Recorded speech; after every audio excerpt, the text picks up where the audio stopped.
Howdy YouTubers, I'm opening up a haul from trains.com with a Z.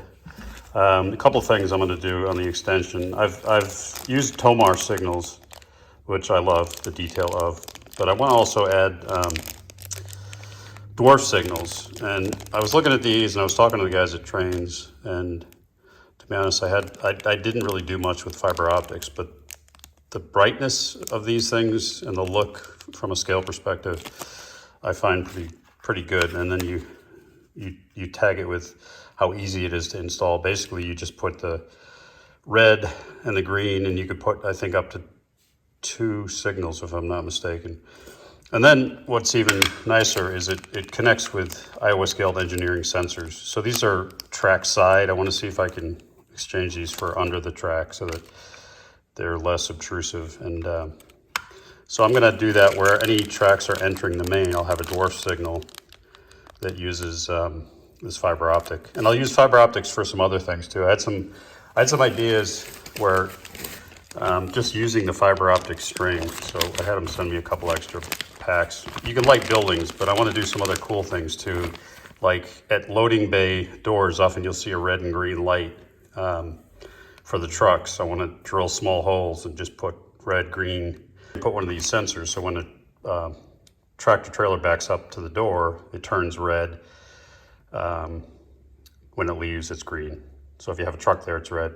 If you don't, it's green. So I want to try kind of new, more contemporary applications of fiber optics, because I think it's kind of under leveraged, and what it is used for tends to be more simple things like street lamps.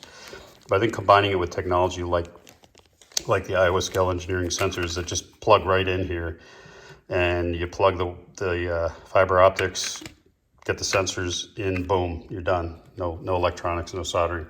Now that said, for other applications like Tomar that I've shown on my channel, I do love the way those look for like taller signals. And I have a semaphore from Tomar that I'm going to be featuring on a channel, because the realism is so nice with the LEDs, and the electronics in those cases are more appropriate than just these dwarf signals. So keep an eye out for that. And then the other thing I bought from Trains is a Atlas, a red box Atlas, because my friend Don, I race at the PWMRR,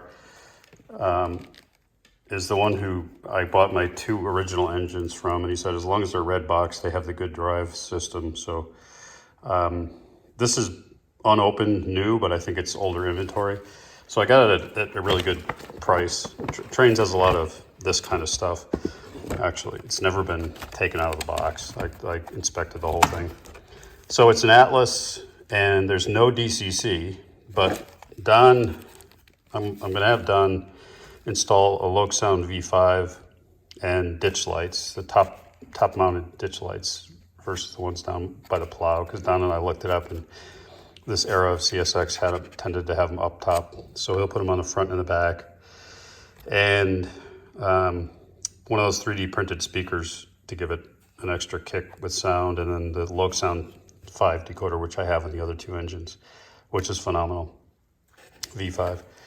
So that will be running off my extension. So CSX, probably CSX and Conrail, because it's around the time CSX was taking over. I'll probably have a Conrail engine and a CSX, but for now, Don's gonna work on this. In fact, I'm dropping it off with him today. So what I'd like to do is feature Don talking about the install of the speaker and the decoder and the ditch lights in a subscriber series video. So look for that as well.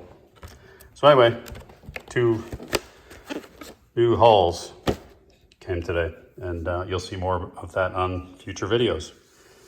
Take care.